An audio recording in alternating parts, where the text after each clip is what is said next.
Shalom, meus amigos, um bom dia a todos vocês, nessa fria e linda manhã na cidade santa de Jerusalém. Me encontro num dos belos jardins aqui da nossa cidade, que, como vocês podem ver, cedia essa linda escultura em pedra branca, que é a pedra característica aqui de nossa capital, que por força de lei deve ser utilizada, inclusive, em todas as edificações da cidade de Jerusalém. Me pareceu um lugar bastante auspicioso para compartilhar nessa manhã um pouco mais da imensa sabedoria da Torá. Eu me encontro exatamente em frente ao Knesset, ao parlamento israelense. E como todos vocês sabem, o povo judeu no mundo todo vai fazer a leitura da nova porção semanal da Torá, que nesse Shabat corresponde a Parashá Itró. Essa Parashá, ela tem uma importância extraordinária, porque ela nos narra nada menos do que a entrega da Torá. E eu tive a oportunidade no passado de já gravar outras mensagens para vocês que estão aqui no nosso canal. Basta você recuar na linha do tempo. E no dia de hoje eu quero me concentrar numa importante mensagem que a história de Itró nos oferece. Itró é um personagem evidentemente muito especial, a tal ponto que a Kadosh Baruch Hu decidiu titular uma das porções da Torá com seu nome. Itró era o Cohen, era o sacerdote de Midian. Ele era um idólatra.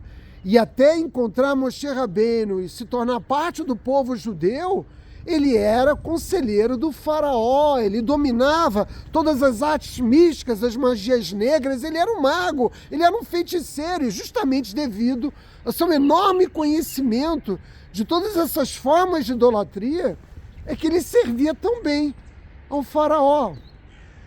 Mas num determinado momento ele decide se afastar da corte e retorna para Midian. Midian é uma sociedade que vai ser destruída por Israel, mas não neste momento da narrativa da Torá. Essa é uma guerra que nós vamos travar daqui a 40 anos, quando efetivamente o povo judeu estiver prestes a entrar na terra de Israel. Nós vamos falar sobre isso mais adiante no texto da Torá. E Moshe Rabbeinu, depois que mata o soldado, o capataz egípcio, é obrigado a abandonar o Egito sob pena de ser morto. E ele vai se refugiar em Midian, e ele vai se refugiar na casa de Itró. E lá ele acaba se casando com uma das filhas de Itró, Tzípora. A Torá nos diz, e Itró ouviu. Está registrado aqui na Parashá Itró 18:1. Itró pega sua filha Tzípora, os seus dois netos, Gershon e Eliezer, filhos de Moshe Rabbeinu, e vai em direção ao deserto para encontrar os filhos de Israel. Mas exatamente o que Itró ouviu? Rashi, maior comentarista da Torá, nos ensina. Ele ouviu acerca da separação do Mar Vermelho, a abertura do Yam Suf, que ocorreu para que o povo judeu pudesse alcançar a liberdade, e também a guerra que o povo judeu travou com Amaleque. Contudo, a abertura do Yam Suf foi, no mínimo, por assim dizer, um evento do conhecimento público. Um Midrash nos revela que naquele momento que o Yam Suf se abriu, cada copo de água que existia no nosso planeta também se abriu. Cada rio, cada mar. Não é por outra razão que quando nós fazemos uma investigação antropológica e cultural da história das sociedades, não apenas indígenas, mas de todas as sociedades, existem relatos desse momento. Muitas pessoas dizem, inclusive, que parte da Torá é uma ficção porque ela se remete a esse fato, mas é justamente o contrário. Todas as nações do mundo, os povos, desde as tribos aborígenes da África até os Yanomamis na Amazônia brasileira, presenciaram naquele momento da história humana esse fenômeno. O fato de a Kadosh Baruch Hu estar transmitindo uma mensagem para o mundo, e o mar se abriu e o povo judeu passou para a liberdade.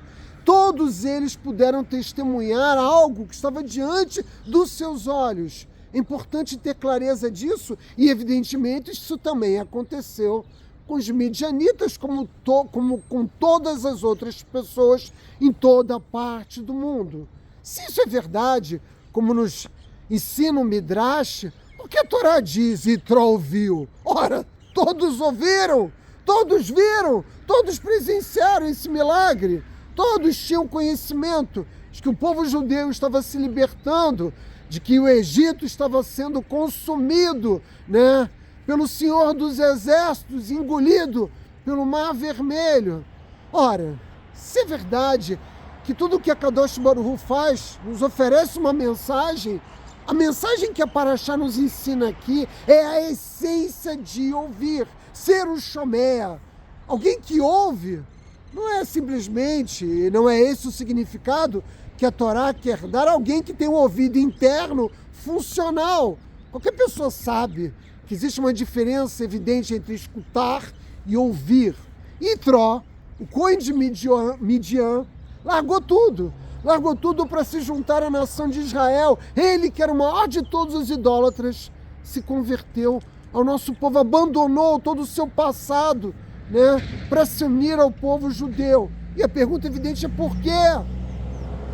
A primeira pergunta, a segunda é por que só ele?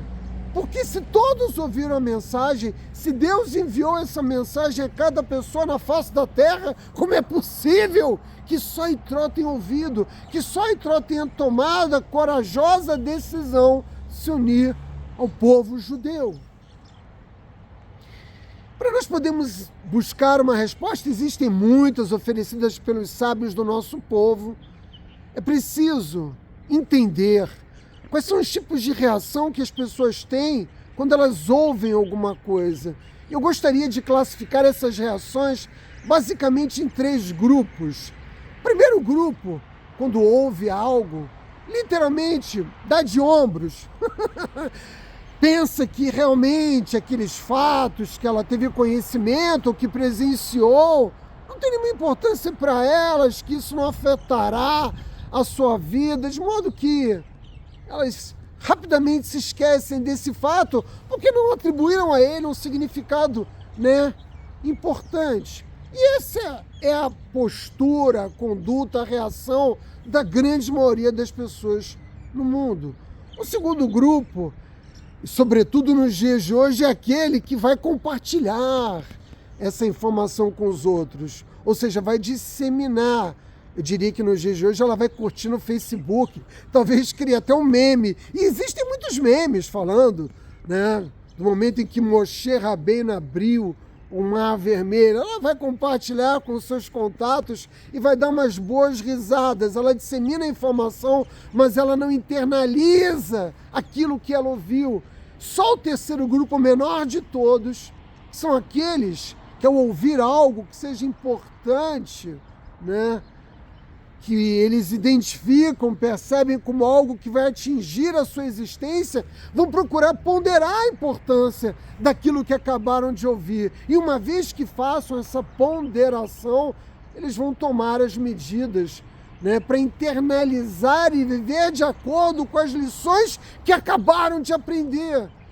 Eu já gravei centenas de shurim e já perdi a conta do número de pessoas que me escrevem. A sua mensagem chegou na hora certa na minha vida, ela teve o poder, né, de pelo menos iniciar um processo de mudança. Se cada uma das pessoas que já me mandou essa mensagem de fato tivesse iniciado um processo de mudança, ou seja, fizessem parte do menor grupo, aquele, né, que tomam as medidas para internalizar profundamente as lições que aprendem, porque ouviram ou porque tiveram a oportunidade de ler num livro ou receber através do povo judeu, essa plataforma aqui teria milhões de pessoas, né? Mas isso, evidentemente, não acontece. Vejam, o compartilhamento de uma boa informação é algo admirável, não há crítica alguma a esse respeito, mas é evidente que isso está longe de cumprir a nossa responsabilidade como ser humano. É preciso muito mais. Por quê? Porque a nossa primeira obrigação, e a principal de todas, é nos modificar a nós mesmos. E é justamente isso que não acontece com a grande maioria das pessoas, e é aqui que está o diferencial de Itró. É aqui que se localiza Itró. Itró, de fato, era um idólatra de 4 costados. mas ele tinha um desejo interno de busca incessante pela verdade, e por isso ele explorou o conhecimento de todas as formas de manifestação religiosa que existiam no mundo antigo. O que ele buscava? Ele buscava ser convencido, ele queria a verdade, né? Daí a sua importância. E quando ele se deparou com a verdade, então ele a internalizou. Então ele iniciou um processo verdadeiro de mudança. É claro que Itró ficou impressionado com o relato das 10 pragas. Depois que ele finalmente encontra Moshe, e Moshe conta para ele como ele estava trazendo 3 milhões de judeus para o deserto, como eles haviam conseguido fugir do Egito. É evidente que Itró ficou impressionado. Mas a maioria das pessoas que são impressionadas por fatos realmente significativos também não promovem as mudanças necessárias. Quantas vezes nós publicamos, sobretudo na nossa plataforma no Facebook, textos que nos falam, né, de milagres que as pessoas testemunharam, que deveriam ser, né, o estopim para desencadear processos de mudança que aumentassem a emuná daquela pessoa, a confiança em Hashem e viverem de uma forma diferente, mas isso não acontece. Por quê? Porque apesar de serem fatos impressionantes, relatos extraordinários, milagres abertos, elas não fazem qualquer mudança nas suas vidas. E foi isso que Itró fez. Ele iniciou de fato um processo de mudança. Ele foi o único que ouviu e se dirigiu até o povo judeu, que decidiu fazer parte do povo judeu. E Itró está nos ensinando a ponderar o pensamento e não a ignorá-lo, porque é o que aquele primeiro grupo faz, dando de ombros para a realidade. Compartilhar é bom, mas é insuficiente. Itró nos ensinou a perguntar: o que eu vou fazer acerca dessa informação? O que eu vou fazer sobre isso?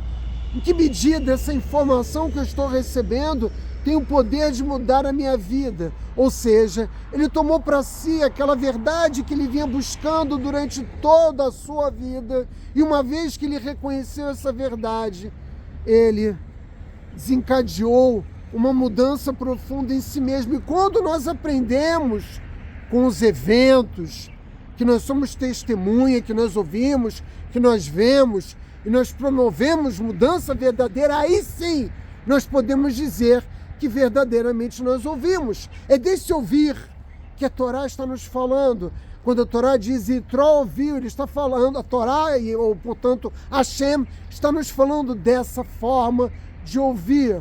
Nós recebemos mensagens do Criador o tempo todo, mas nós não processamos. Para utilizar uma expressão bastante moderna, nós não processamos a informação, não retemos esses dados dentro de nós. Quando nós nos lembramos dos acontecimentos, quando nós os entendemos, quando nós aprendemos com aquilo que vemos, com aquilo que ouvimos, aí de fato nós temos uma experiência verdadeira de ouvir. E não é por acaso que o povo judeu repete todos os dias, pelo menos 2 vezes: Shema Israel, ouça Israel, o Senhor é nosso Deus, o Senhor é um, né? Mais importante de todas as orações do povo judeu, Shema Israel, no momento em que nós reconhecemos a revelação da divindade e que não existem divindades, mas apenas um único Criador de todo o universo. E foi por ouvir, de fato, que o nosso povo no Sinai disse: Nasce venishma, ou seja, faremos e ouviremos. Nosso compromisso com a sabedoria divina, que foi reafirmada na entrega da Torá no Monte Sinai, mostra que nós confiamos na sabedoria do Criador muito mais do que no nosso próprio conhecimento, na nossa própria sabedoria.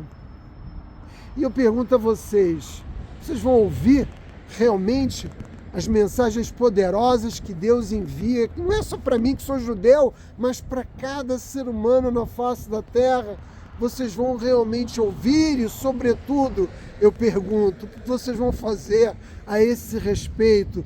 Vão iniciar um processo verdadeiro de mudança ou vão escrever aqui no meu canal, nossa, a tua mensagem desencadeou um processo impressionante de mudança na minha vida e depois essa pessoa nunca mais entra em contato, eu nunca mais tenho notícias dela? Essa é uma escolha, é uma decisão que a maioria das pessoas tende, por comodidade, por conforto, adiar. Mas, como nenhum de nós sabe o momento da nossa partida para os mundos espirituais, eu recomendo que você comece a ouvir, meus amigos. Shabbat Shalom.